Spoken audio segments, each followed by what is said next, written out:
आज एक ऐसा स्थिति आया है कि हमें अपना अधिकार के लिए फाइट करना पड़ेगा। एडीसी को आपने पीछे छोड़ा है और आप त्रिपुरा का विकास का बात करते हो। सब लोग बोल रहे हैं कि एडीसी सबका साथ सबका विकास।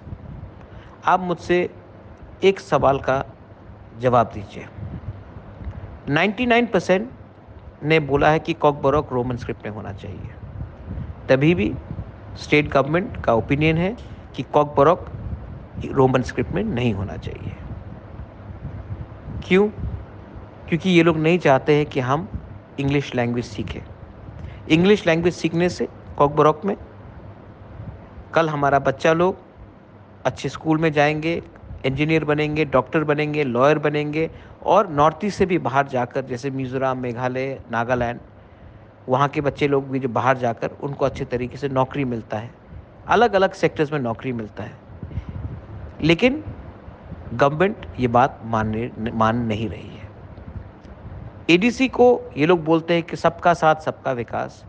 आप देख लो, एडीसी में फंड्स नहीं दिया जा रहा है क्योंकि ये लोग चाहते हैं कि हम भीख मांगकर उनके साथ उनके पास जाए और बोलेंगे कि हम अपना डिमांड छोड़ते हैं, आप हमें पैसा दो। हम लोग गरीब हो सकते हैं, माइती प्रासा लोग, हम लोग गरीब हो सकते हैं, लेकिन हम लोग भिखारी नहीं हैं। हम लोग अपने अधिकार के लिए फाइट करेंगे। अगले 2 महीने के अंदर विलेज काउंसिल इलेक्शन होगा। हाई कोर्ट में हमारा मामला दर्ज है और 20 तारीख को हाई कोर्ट